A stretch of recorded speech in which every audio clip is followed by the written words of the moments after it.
Hello, everybody, and welcome to the IGA broadcast. We are glad to be here, and we are excited about who we're getting ready to talk to and what we're getting ready to learn. I am here tonight. First of all, if you're watching this broadcast, first of all, thank you for tuning in. And we want to ask you to go ahead and please like and share this broadcast. Let others know that we are on, especially if you're connected to an independent artist or you are friends with independent artists. They need to hear and see this information and understand the power of what the IGA Conference is doing and the kinds of people, professionals that we bring on to teach us. So today we have streaming expert Mike Warner. He came to our our conference some years ago. I want to say it was 2018. I was made acquaintance to him through somebody else that I was trying to contact, I believe from CD Baby, and they turned me on to Mike Warner, and he came to our conference the first year and just absolutely blew our minds with information.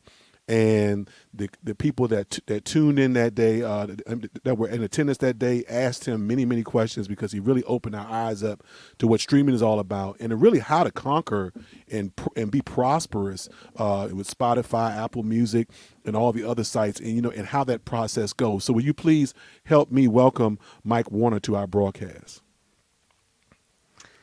Thank you, Philip. Thank you for the kind introduction, and hi, everyone. I appreciate you being here. I know for some of you it's very late in the evening.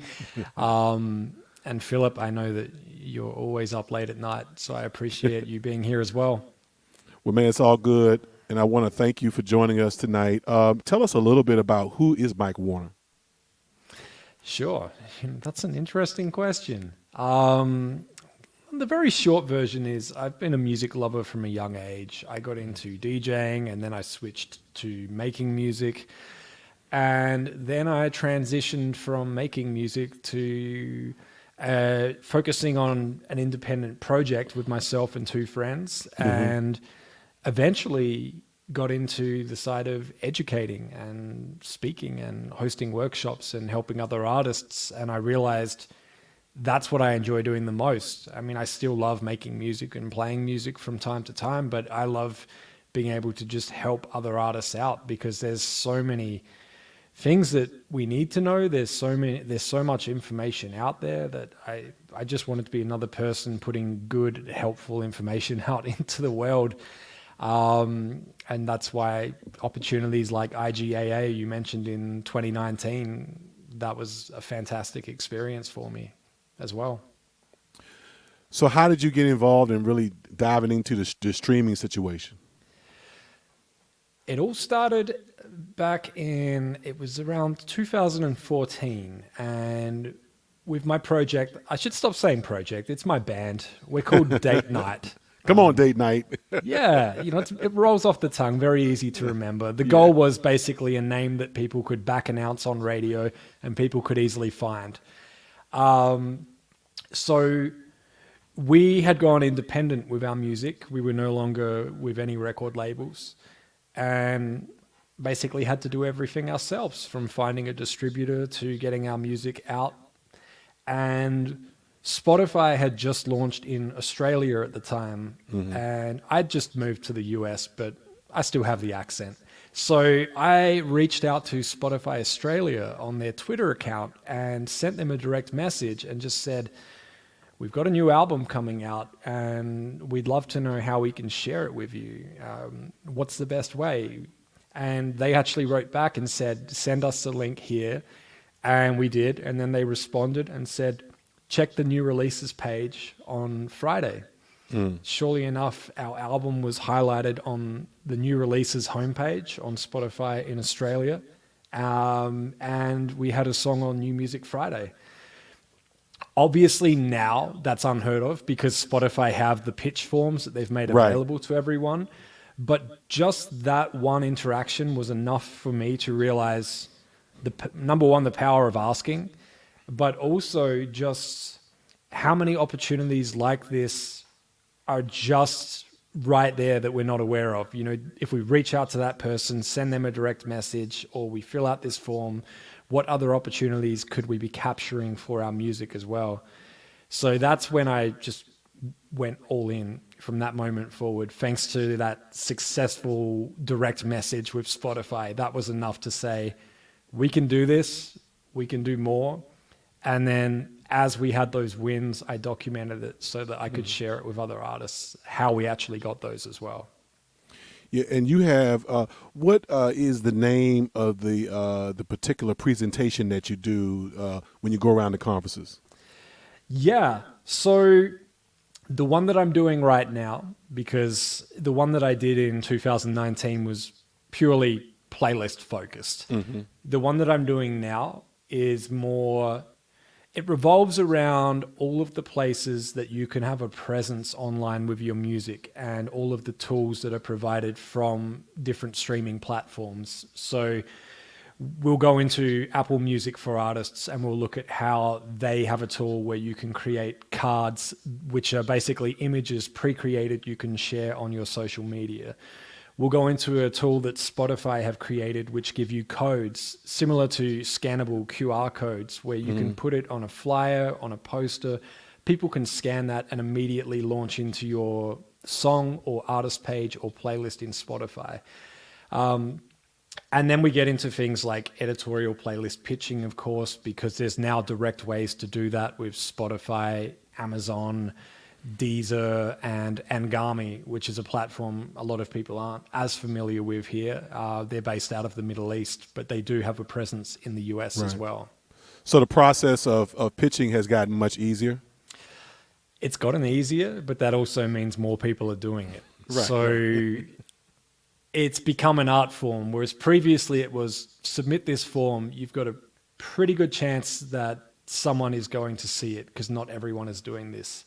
Now there is a larger amount of submissions, but I go into the details about how you can stand out from those submissions. And there's a lot of tactics around things like almost the same way you would look at SEO, search engine optimization, and keywords, you would actually include the same in your pitch with these pitch forms because people are actually searching for keywords. Once again, everybody, we're here with Mike Warner, and he'll be joining us at the 12th annual IGA Conference, which will be totally online. You can sign up by going to indiegospelalliance.com to sign up. We encourage every artist, every business person, every manager, every professional that's in the music industry, or if you have a music ministry and you're considering getting involved, to come in and learn all you can. Mike Warner is one of the best in teaching and explaining the whole streaming process, the playlist process, how to get added, how to be successful, how to gain revenue. So sign up. So Mike, do you work with both individual artists and you do conferences? I definitely try to do as much as I can. I don't get to really spend time working one-on-one with artists as much as I love that. I mean, I will always do mentor opportunities at conferences if there's an opportunity to spend time after and meet artists one-on-one. I love doing that. But yeah, most of what I'm doing is events like this where I can speak with a number of artists at the same time and help them. And then I always like to do the Q&As so that someone has a question, the answer could help everyone else that's there as well. So I love to be able to do that instead of just sort of limiting myself to just one person at a time. Right. Let's get into some nuggets. Just briefly, how does one get added to a playlist? I feel like that could be an entire webinar in itself. I'm trying to think of the best, shortest answer and then find ways to elaborate on that. I don't even like saying the obvious things that your music needs to be good. You are obviously confident enough that your music is great, which means that someone else is no doubt going to feel the same way. But what I will say is you've probably listened to that music that you've created so many times that there's things you may not notice. And I'm talking about mixing and mastering. So first and foremost, before we actually release that song, I would play it to some other people and play it on some other devices. And the reason I say that and how this ties in with playlists is I've actually done this myself with music, where I will purchase or download or stream songs similar to mine, and then I will play my song immediately after and see if anything sounds different. Is the volume off? Are the vocals way too high? Is the intro a little bit long compared to every other song in the playlist? And then I will make any adjustments I feel I need. It's surprising how many people don't realize that there's people that walk around with their tiny headphones in, or they listen on their phone speaker or their laptop. Right. And the music needs to sound good on all of these as well. It needs to be clear. Getting past that, when you are uploading your music, let's assume that you are uploading to a distributor, CD Baby, DistroKid, TuneCore, whoever you use. That is when you want to include as much information as possible about the release, especially genre and subgenre, because that information is attached to that song or that release and will travel everywhere it goes on the internet. Not only that, but you want to give yourself sufficient lead time, and that's tying into the editorial playlists, which we'll get to in a second. But I always say, as a general rule, if you are uploading a song today, set the release date for at least 4 weeks from now. I know some people are excited. They've poured 6 months, 1 year, sometimes longer into a song. You need to give that song time for people to discover and hear it before it goes live as well. Otherwise, you're potentially missing out on a number of opportunities. From here, once you've uploaded that song through your distributor, you set a release date, it will start to appear in multiple platforms where you can actually submit it for editorial playlist consideration. And editorial playlists are the big playlists. On Spotify, these are curated by people that work at Spotify. It's their job full-time to listen to music and curate these playlists. These submission forms are available prior to your release, usually a few days after you upload the song to your distributor and you set a release date. It will appear in Spotify for artists, Amazon Music for artists, and there are also other platforms as well that will provide this. But those two are the ones that are within everyone's reach. They're free to sign up, and the websites are artists.amazon.com and artists.apple.com. You definitely want to make sure, artists.spotify.com. You definitely want to make sure that you sign up with these and you go in there and you submit these forms, because you're submitting for the biggest playlists on these platforms. You're following their process that they ask for. And even if you don't get a playlist on release day, you've provided all of that information about your song when you filled out these forms. You've said the genre, the instruments used, was it recorded in a studio or live? In which city, in which country will this resonate with listeners the most? Right. It may not be your own hometown. If, Philip, if you wrote a song about California, you're going to say it will resonate most with people in California. All of this information will travel with the music throughout its life on music streaming platforms. And what will happen is it will start to populate playlists and radio stations that are automatically delivering music to the listener that they feel they will enjoy.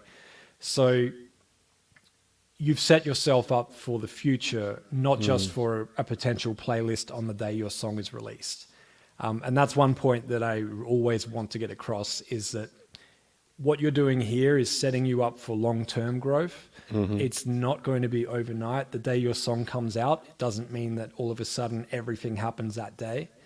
But you are giving yourself additional chances at success and long-term growth by following these steps. You guys, Mike Warner has already given us a wealth of information already just in that 5-minute dissertation he just gave us. And he also answered a question that I was going to ask Ness about: how do you even get your music on Spotify or Apple Music or Tidal or any of these. We call CD Baby and DistroKid, things like that. We call those music aggregators. And so you use them to get your music on there, and setting those release dates that he mentioned are very, very important. To learn all of this and a whole lot more, because he does an hour-long presentation at the IGA Conference, go to www.indiegospelalliance.com and register now. It'll be the best investment you've ever made. Think about all the money you spend in music, all the money you spend from graphics to production to all the time. Would it be a shame to be able to do all of that and not have the information and the knowledge that you need to be successful and to be consistently great at the back end process of music? You definitely want to sign up for the conference. Mike, can you comfortably say now that streaming is probably the number one way people are listening to music? It's definitely the number one way that people listen to music and access music. One thing I do want to mention, though, is there's always a lot of conversation around the money side. And especially given the realization that a lot of us have made about how much you can make per stream, I've actually just decided that I now look at this in a different way. So I look at streaming not as a main source of income for my music. I actually look at it as free advertising where I may make a little bit of money in the process. And by changing my way of thinking about it, I now feel way more positive about streaming, but it also gets me thinking, well, how am I making money from my music? And so it got me thinking about touring, merchandise, selling CDs, selling vinyl, even cassette tapes have had a comeback as well. People love to collect these. You know, it's artwork that they can hold, even if they don't have a CD player in their car. The amount of people that still purchase a CD and love the feeling of making that transaction and holding that and having that piece of art proudly displayed in their house. I mean, this, I'll be honest, I shouldn't say this, but this turntable right behind me isn't even hooked up right now. You know, it looks great and I do connect it from time to time, but most of this music I've got here, I've already made that purchase. I'm still going to stream it now. So by looking at streaming in that way, that got me thinking, you know, things like yourself, Philip, I'd love you to bring this up in the conversation, but being able to go live, allowing people to tip while you're performing, subscribe to you and things like that. Especially in the last 2 years with the pandemic, a lot of people realize that in most cases, their main source of income relating to music changed. You know, if they were touring all the time and that changed, they switched over to or transitioned to live streaming. You know, if they had a significant amount of releases that they were doing and they realized that they weren't as inspired to create new music, they started focusing on their existing catalog and sharing that on social media and then doing re-releases, remasters, repackages of that music. So yeah, it's been really interesting because I know playlists are a buzzword and they are great. But I just wanted to be clear that I'm not trying to sell this as your music on streaming is where you're going to make a lot of money. You're going to make money from all of the other places combined. And yes, streaming is one of them. Well, that's one of the things that we talk about at the IGA conference. And when I counsel artists, I talk about the holistic picture of promoting your music and how all pieces of the puzzle go together. And if you can collect this, if you can collect money from streaming, it adds to everything else. Let's be realistic. For those of y'all who are watching tonight, please put in where you're watching from. If you wouldn't mind, tune in for. Put in the chat where you are watching this broadcast from. What percentage would you say we should, with consistency on Spotify and other platforms? What percentage would you say streaming adds to, let's say, your own financial profile when it comes to making money through music?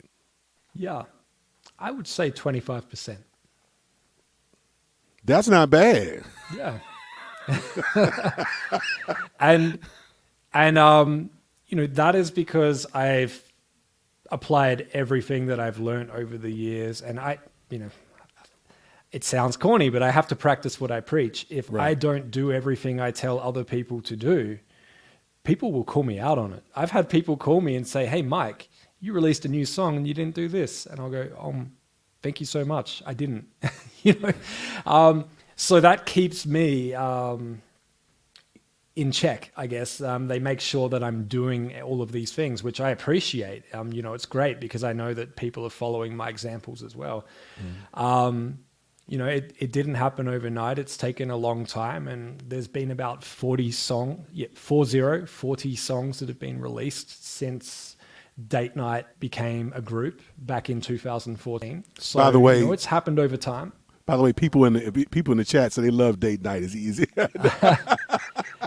You know, we actually have 2 songs with this incredible gospel house vocalist, Aaron K. Gray. I remember. There's one song called Lead Me, and there's another one called Move With Me. And Move With Me actually came out when the pandemic started, and it was unintentional, but it actually became a song for a lot of people that wanted to dance around at home.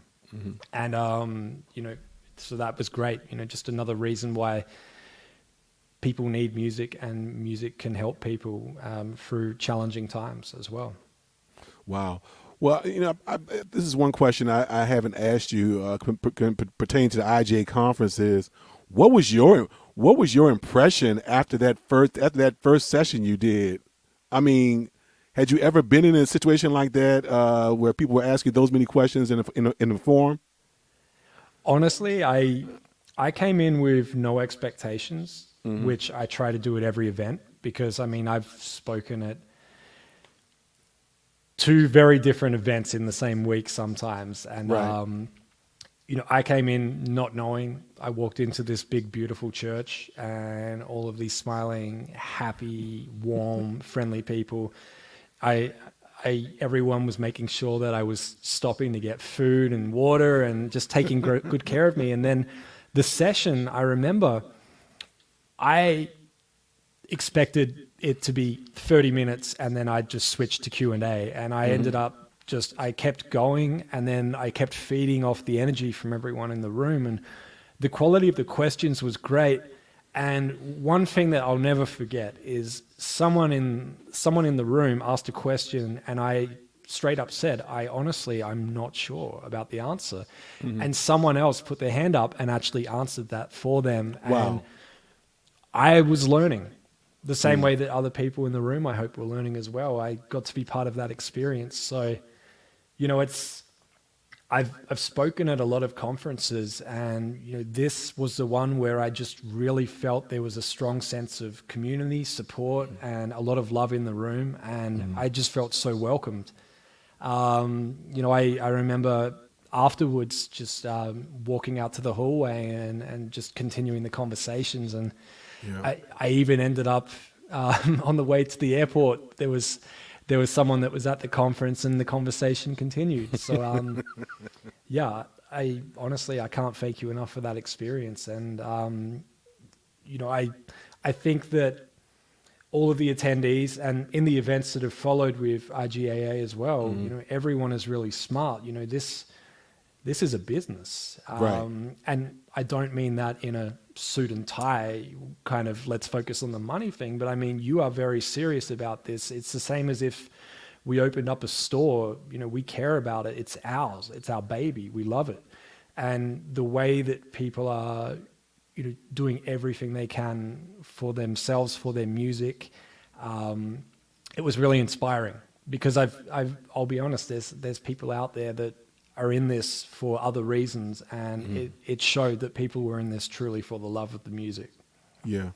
Well, I can honestly tell you that you blew us away, and we were, you know, I was just very grateful that you consented to come to be with us, because, you know, gospel music industry is not recognized in some spaces, and so people don't really know what kind of crowd that is. You walked into a whole different crowd. You're the only white person in the room, and it didn't. And, you know, it was just a beautiful atmosphere, and we just really enjoyed you. I'm glad that you're coming back with us online. And you can sign up www.indiegospelalliance.com to be a part of the IGAA this year.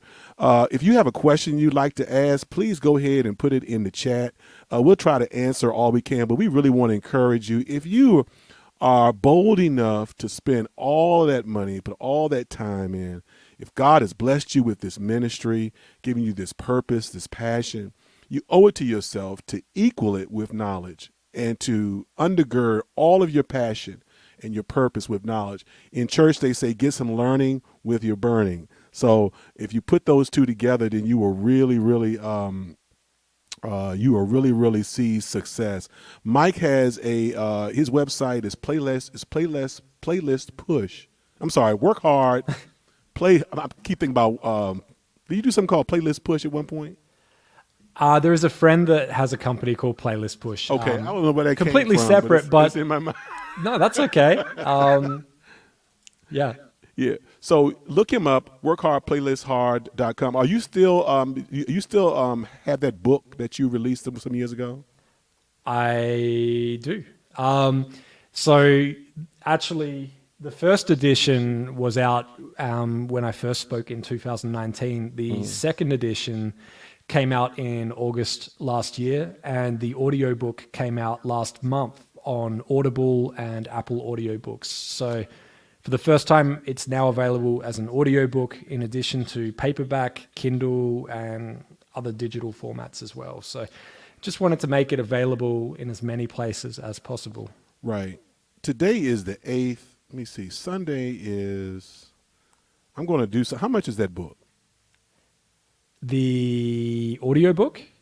Either one. The audiobook is $13 on Audible, and the paperback is $25. Okay. So he has a paperback book called workhardplaylist.com. I'm going to sponsor 4 people to get that book, but you have to register for the conference. If you register the conference, you're going to get that book for free between now and this Sunday, June the 12th.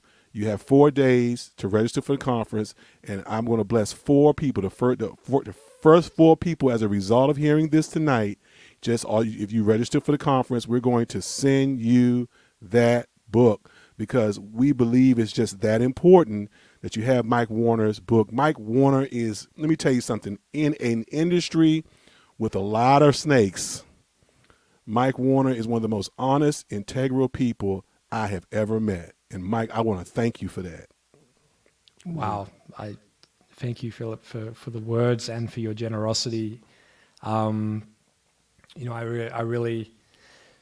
really do appreciate that. And, that's very generous of you to get the book into more people's hands as well, and, yeah, I don't know what else to say. Oh no, it's just fine. It's just fine. I just wanted you to know, because I've been in the industry for 25 years now, and I have signed multiple contracts. I've had multiple distribution situations.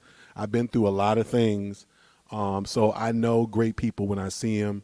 At least in this industry, I may fail in some others, but I know great people when I see them in this industry, and you are one of them. And your unselfishness, even when you were talking to me before you even came to the conference, I was like, wow, not many people I know are unselfish like that. I wanted to ask you, well, Mike, how do you make money? Because you were so unselfish, I'll tell you straight up, I have a full-time day job. I work for a company based out of San Francisco. It's in the music industry. They're called Chartmetric. And that pays the mortgage, keeps my wife and I fed, allows us to go and have a nice meal on the weekend. And, the book, I'll be honest, I broke even on the first book, and the day I did, I got to work on the second book, and then I used that money to pay editors, to get the artwork created, to pay for distribution. And then when I broke even on that, I went and booked a studio with an engineer, and I recorded the audiobook because I wanted it to sound its absolute best, and I didn't want to spend 4 weeks listening to my own voice editing it. And when I break even, the next thing that I'm looking at doing is translating the book into Spanish as well. So That's a great move. yeah. So, Yeah. that's the answer. I mean, honestly, I love doing this. I love all of these opportunities, and I have a day job that I'm very grateful for that pays the bills. I just do this to give back because I had to find a lot of this information myself when I started out, and I want to put it out there and help as many people as I can. I didn't know whether we could talk about Chartmetric or not. Of course, we can. Tell us what Chartmetric does. So the very short version is, without using the big words that are totally unnecessary, we gather information about over 8 million artists and how their music is performing and how they are performing across Spotify, Apple, Amazon, YouTube. But beyond music streaming, we also monitor social media such as Instagram and TikTok and Twitter and Twitch. Yes, obviously the name implies we catch chart positions, so we can show you where around the world your music is charting. We can also show playlists where your music has been added, whether it's previously or ones you're currently on. And then we can help to identify people that may be following you on social media that have a significant following themselves. I mean, I'll be honest, there's hundreds of different uses for it now. And some people look at it and just say, this is too many numbers, this is too much information. So our real challenge and our real mission now is to make it less intimidating, make it less scary. And it's not meant to be a product where people spend all day on there, every day, obsessing over it. It's meant to be, here's what you need to know about where you are at in your career. Here's things that might be interesting to you that you might want to share with your fans on social media. Other than that, if that's all you need, have a great day, and we'll see you the next time you log in. But my title at Chartmetric is Director of Artist, Label, and DSP Relations, which the short version is I get to be friends with everyone. I get to talk with artists, I get to talk with record labels, I get to talk with streaming platforms. I get to talk with people that actually curate these playlists at the platforms. Obviously, that doesn't mean that I have an inside path to them, but it does mean that I get to take an understanding of what they look for, and I'm able to actually share that information in a way that helps other people to know what they are looking for. So yeah, I just get to be friends with everyone, which I love. Well, we can tell that you have a affinity for people, and once again, everybody, you can go to workhardplaylist.com if you want his book. If you register for the conference, we will send you his book. The first 4 people that register as a result of watching tonight between now and Sunday, we will send you his book for free as a part of your registration, which was a great asset and a resource to you. Making some income on streaming. I'm still blown away that he told me that streaming is 25% of his income. That is something that some major artists have not been able to accomplish. And once again, Mike, after you've learned all this, after you've done all this, how consistent does an artist need to be with streaming, with dealing with those platforms in order to see a return? Yeah, I mean, everyone is going to be different, and this may be very realistic for some and unrealistic for others, but the sort of sweet spot, if you will, that I've found is 4 times per year. Spread it out. Realistically, that's once every 12 weeks. And that is one song. That is not an EP or an album. And I found that a lot of people, especially in the last 2 years, they've actually been sitting on music, which I told them, please don't do, start putting it out. But I think 4 times per year, spread it out as much as you can. So every quarter, every 12 weeks, that is enough to keep up that consistency and maintain that momentum. And any fan of yours is not going to assume that you've quit music or you've stopped because it's been 8 weeks and a new song hasn't come out. Not only that, but it gives you time to sort of follow all of the steps that we're definitely going to outline in this 1 hour session. I will tell you right now that I've presented a similar session recently, and people had to rewatch it 5 times. Oh, so absolutely. I'm not sure, Philip, if you're planning on doing a replay, but we're going to record it so all of our people can keep the conference. But absolutely perfect. And I feel that way about almost anything I'm learning at my age now. I have to rewatch it to see what's going on. Just a few questions. Yes, Simone, you can get the book directly through Mike. That book is on is on that website I listed, right? Is that correct? That's correct. Yes. I'll put it back up again. Right up top on the website. Yeah. Somebody asked a question. I noticed that Spotify use algorithm playlists. Does this really help you to move popular playlists? Does this really help you to move popular playlists with a greater audience / exposure? Yeah, I can talk to that. So there's 2 different types that fall within this. So, the algorithm is essentially saying that we're going to feed all of this information attached to these songs to a robot that is then going to do the rest from that point forward. There's still arguably some level of human interaction at some point with this to make sure that the song is actually, in fact, what it says it is. But 2 different types of playlists where you can eventually land on Spotify. And I say eventually for good reason. One of them is Discover Weekly. Now, you will not go on this the day your song comes out, because that's what Release Radar and all the new music playlists are for.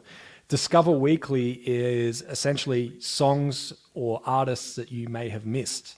And so this could be a song that came out 1 year ago, and to you it's brand new because you heard it for the first time today. Or it could be a song that came out 12 years ago that you missed, you never heard before.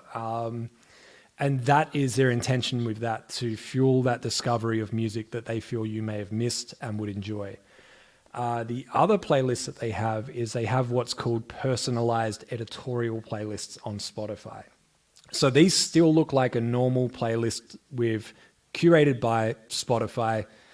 There could be hundreds of thousands, millions of followers on there. You can tell it's a popular playlist.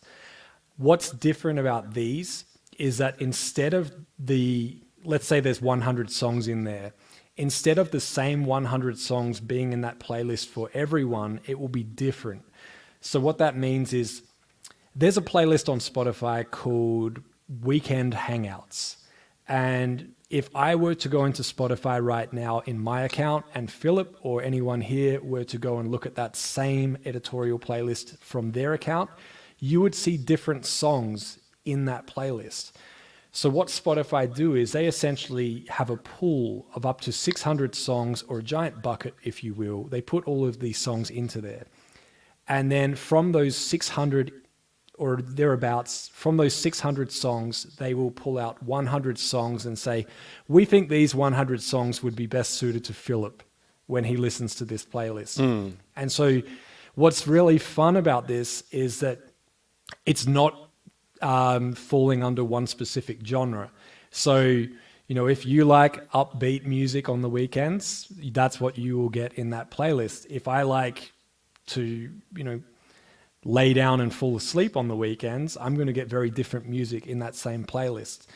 And the good thing about this is I mentioned that there's up to 600 songs that can be heard within that playlist. So Spotify created these as a way to find more opportunities and more positions to place music. And not only that, but make sure that it reaches the right listeners in that playlist as well. So I'd say yes. And from my experience, being on one of those playlists versus being on another playlist where it's the same songs for everyone, it was at least 4 times as many listeners over the same amount of time. And both playlists had the same amount of followers. Both were curated by Spotify and editorial. The personalized one, we got 4 times more streams over that time frame. Wow.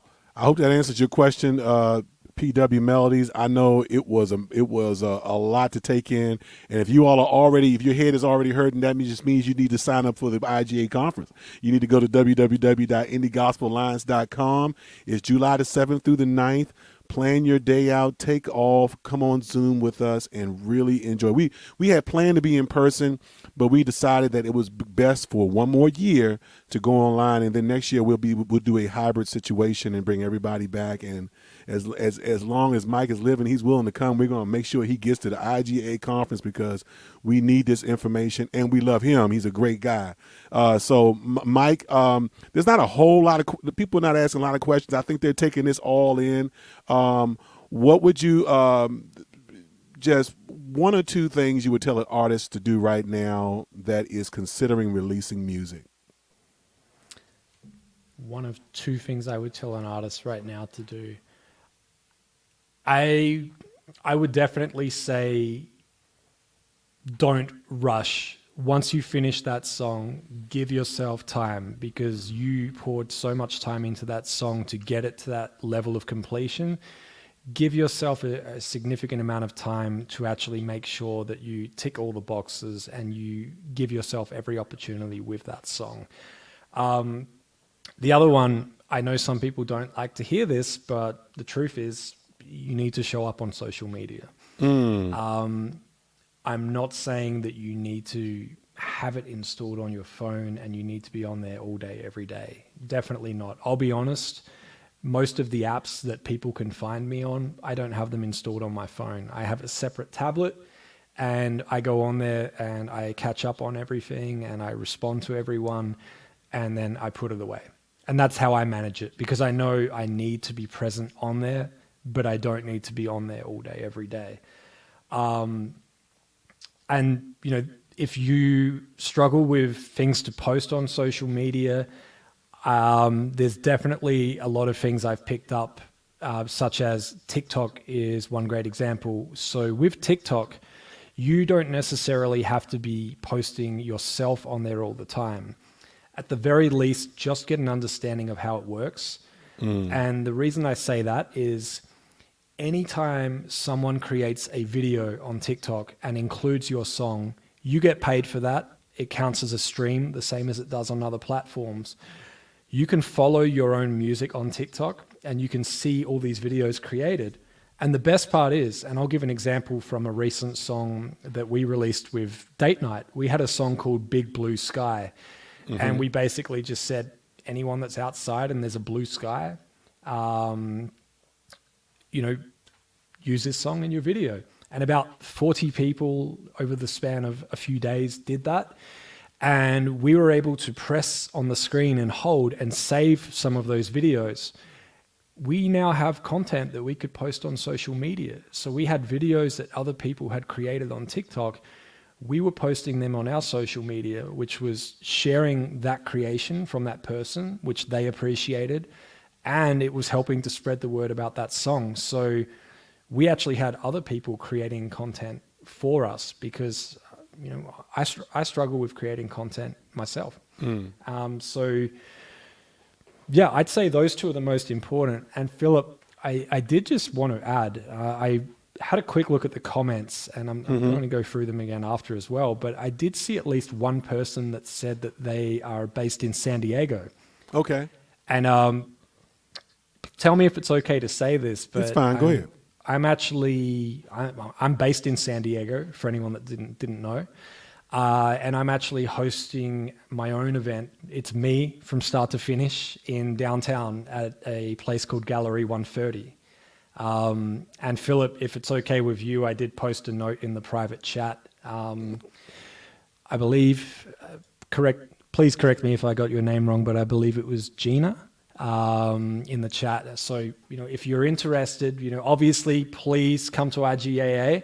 I'm not trying to push my own event. No, you're fine. But Go you're ahead, in San talk about it. Just I would love to see you there. It is free. So I just put the Eventbrite link in the chat. Awesome. I really appreciate Absolutely. it. Yeah. Thank you. Absolutely. You all, if you have any more questions, if not, we're going to get ready to sign off with Mike. He has been an absolute blessing to us tonight. And I want you all to really consider sharing this with other people. Let them know that the IGA exists. There is no other conference in gospel music like this that is structured to teach you the business and how to gel that business with your ministry. There's nothing like it.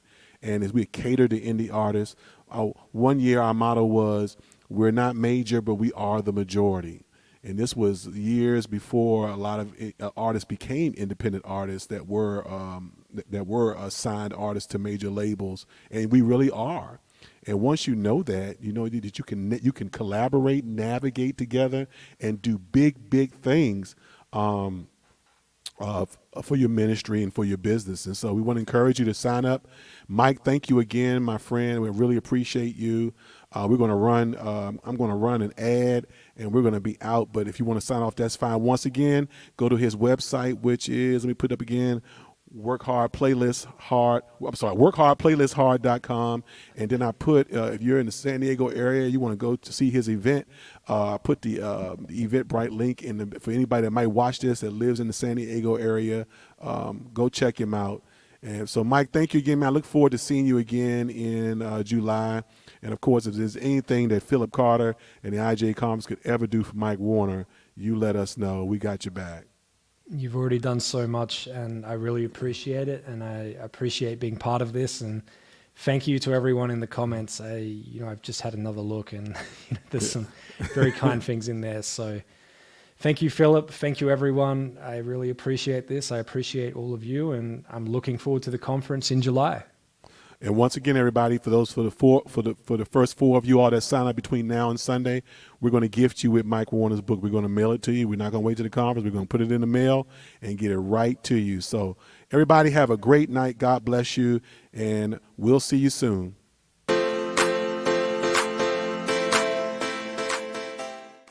Hi, I'm Yvonne Matthews with Yvonne Matthews Music, coming to just speak to you a moment about the Indie Gospel Alliance Association's conference that will take place this July. I was introduced by Earl Bynum to IGAA, and he invited me to attend the conference. Well, I became an artist right at the beginning of 2020, and right after that, the pandemic hit. Yes, I felt a little devastated, but this conference gave me new life and new hope when I got together and listened to the professionals who had so much good advice to give us. You know, the music business changes daily. It doesn't stay the same. And what they were bringing us was relevant, timely information to help us to save money, not to waste time. And I appreciated it.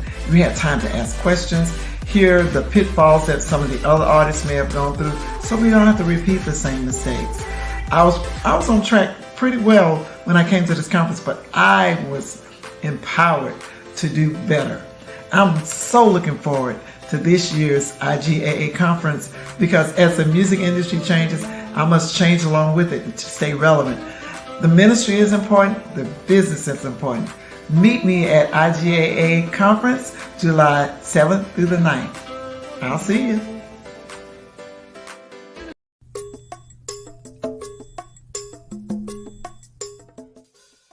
Hi, this is Robert E. Person. Look, I just want to chat with you for a few moments about the Independent Gospel Artists Alliance Conference, also known as the IGAA Conference. This summer marks the 12th annual conference, and it's the only music business conference specifically geared for the independent gospel and Christian artists. This July 7th through the 9th marks the 12th annual IGAA conference, and I'm proud to say that I have attended this conference each and every year since its inception. Every good business decision that I have ever made is a direct reflection of lessons learned from the IGAA conference. Our co-founders Earl Bynum and Philip Carter have assembled some of the best in the music business industry to facilitate this conference. This year, I will be facilitating a conversation about being an intentional artist. So please, join us virtually for the 12th annual IGAA conference, July 7th through the 9th. Look, we're crossing over. Get right or get left. You can register at indiegospelalliance.com.